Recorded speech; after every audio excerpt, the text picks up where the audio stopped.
October 5th. Nice. Long ago, the divine Seros received a revelation from the goddess. A gift to help guide the lost. Now, the goddess watches over Fodlan. Wait, From her this is kingdom Fire above, Emblem! as the mother of all life. The arbiter of every soul.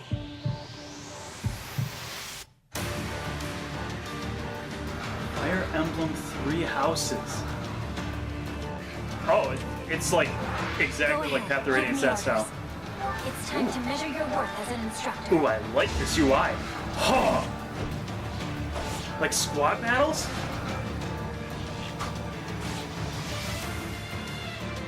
Such a brutal, irrational world we live in. Some believe the crests, tokens of the goddess's power, are necessary to maintain order. But they're wrong, teacher. The crests are to blame.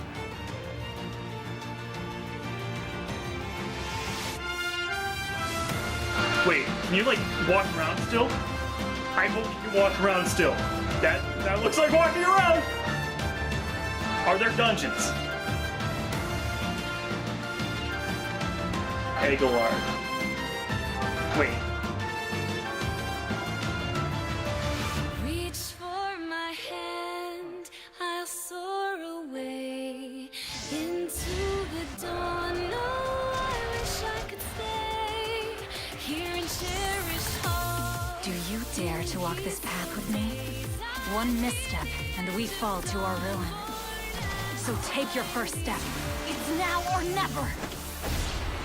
I wonder if the bluish haired chick is I will an return avatar here or the someday, Lord? my teacher. Promise me that you won't forget me. Ah. Oh no. It got delayed. Oh no. Oh.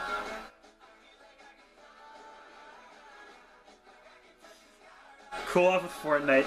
Oh boy. The disappointment.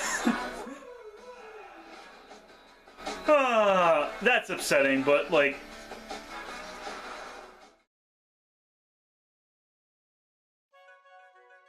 Hello everyone, my name is Christopher, and if you've been subscribed to this channel within the past few months, you are very familiar with the fact that Fire Emblem is my favorite video game series.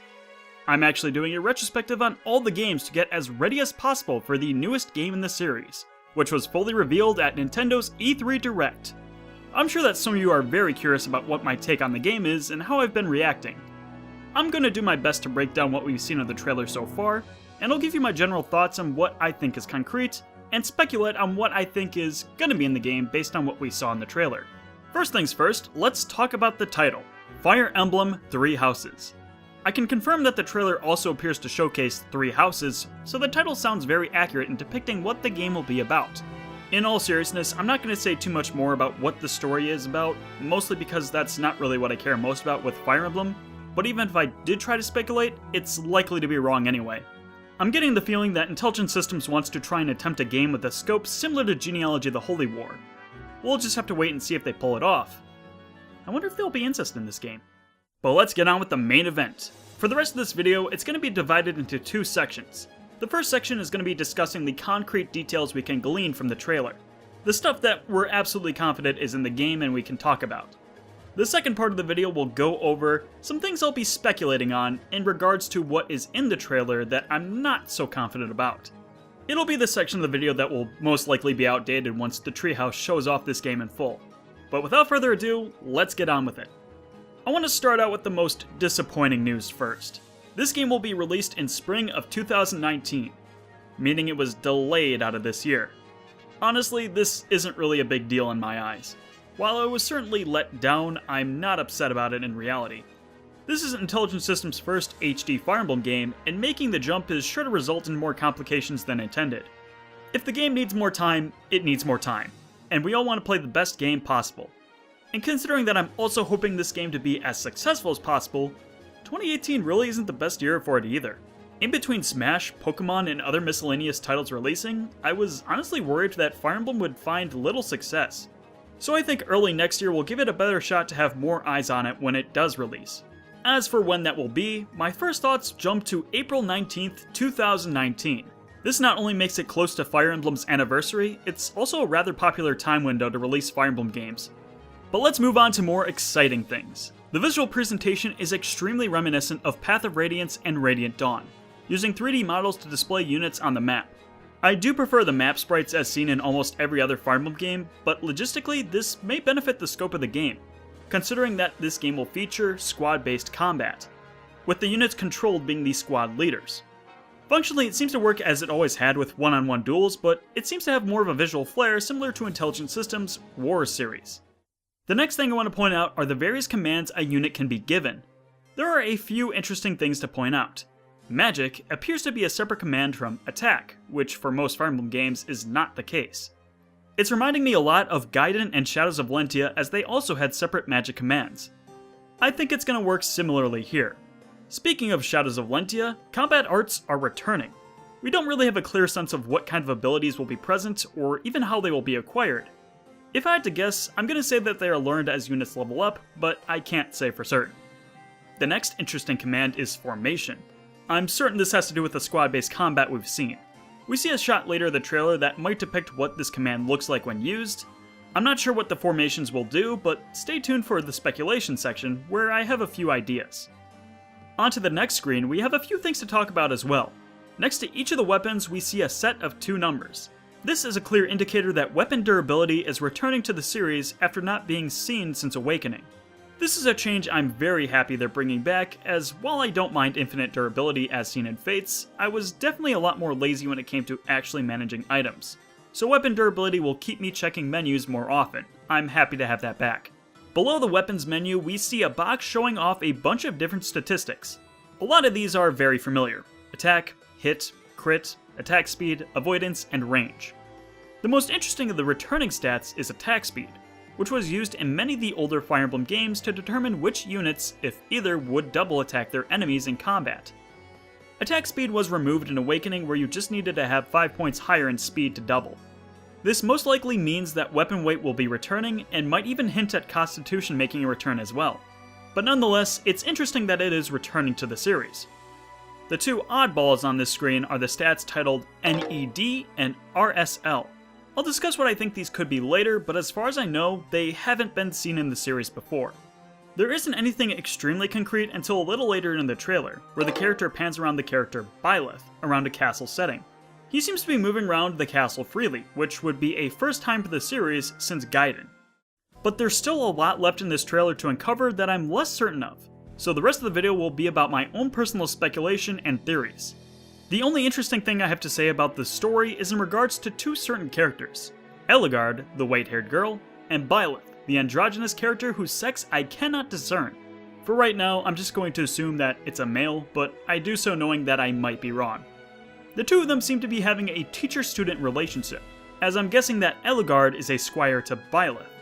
The only speculation that I can make here is that I think Byleth will be the traditional Lord character for this game. Eligard, I'm suspecting, is the avatar for this game. As we see in battles, she has access to not only swords and axes, but also magic. Later in the trailer, we also see instruction from Byleth to train in either swords or axes. This makes me think you'll be able to build Eligard in any way you want, which is why I think she's going to be the player avatar. I was completely convinced of this until I noticed that Byleth did not have any lines of dialogue or speaking roles in the trailer. It is hard to tell who the voices belong to in the trailer with the limited knowledge we have, but I'm guessing the speaking dialogue we're hearing in the trailer is Eligard's voice. This might hint that Byleth is a silent protagonist, and may also possibly be the custom avatar. If I have to make any hopes and dreams, I don't want there to be an avatar at all, truthfully, but if there has to be one, my bets right now are on Eligard. As for the juicier details, I have much more to comment on. I'm most interested in the brand new feature of this game, Formations. Specifically the formation command that we saw in the battle screen. I'm sure that this means you'll be able to switch the formation of every unit squad to prioritize different attributes during the fight, while at the same time lowering other attributes. I'm assuming there will be an attack formation to raise strength, a defend formation to raise defense, an accuracy formation to prioritize hit rates, perhaps even a movement formation that decreases every stat slightly in exchange for boosting a movement range of a squad. This could be very interesting for strategy purposes, and something to really pay attention to as we learn more about the game. Moving on, when looking at the inventory screen before battle, this is a large amount of space to fit just 4 or 5 items. My hopes for what this means is that the inventory system from Mystery the Emblem and Path of Radiance is coming back, allowing to carry 4 weapons and 4 support items. Considering that this is my favorite inventory system in the series, that's what I want to return. But it could also mean that just every inventory is expanded to 7 or 8 slots, just like in Genealogy, Thracia, or Radiant Dawn. I really don't have a strong preference either way, but I would like to see some form of a shakeup. The next thing I want to talk about are the NED and RSL stats that were seen along with the weapon select. I have no idea what these will be, but I'm here to make my best guess. I think that NED is shorthand for endurance, and immediately I think of the fatigue system from Thracia 776 and Shadows of Valentia. My guess is that every unit has a max endurance stat, which will lower with every battle they fight in.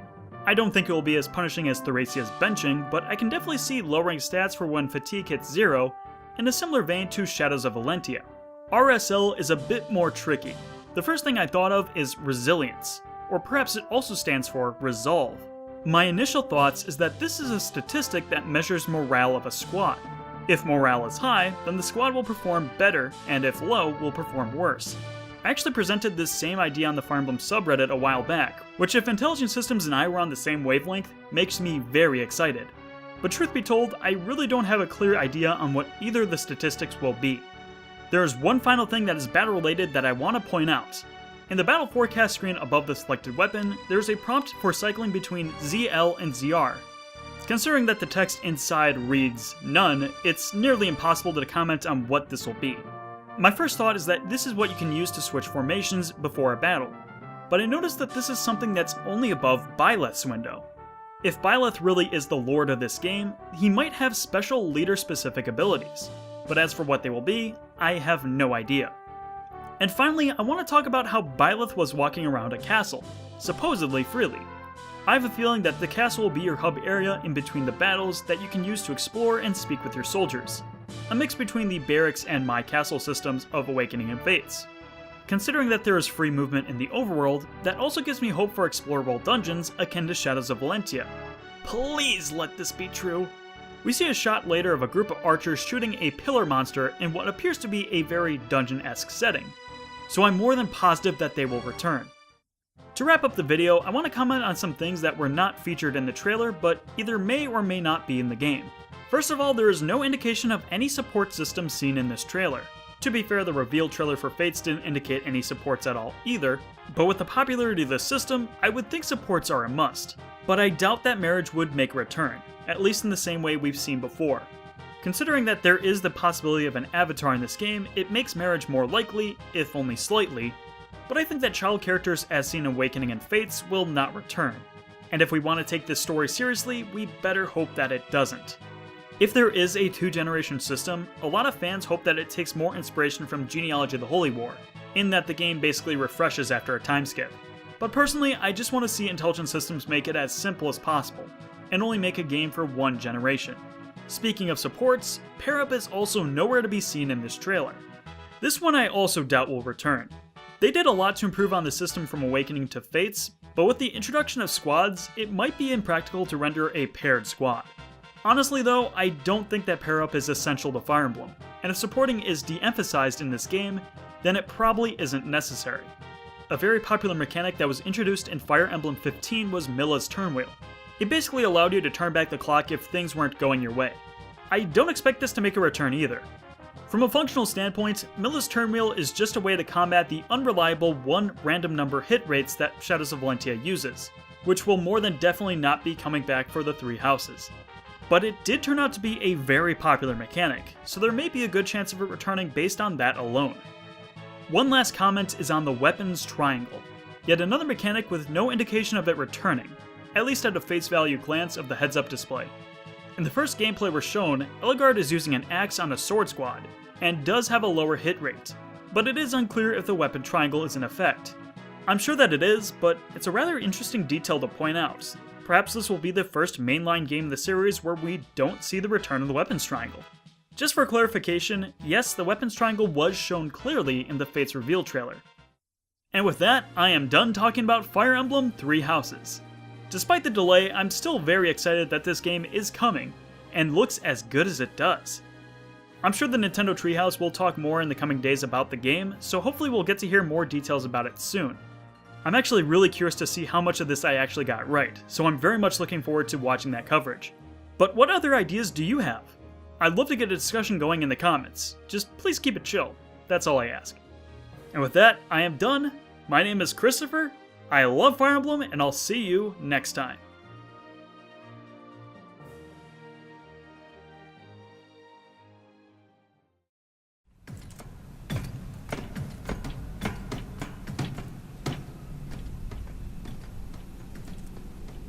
This is freaky. Well, he's in. He's just the right size now. Twitter is blowing up right now.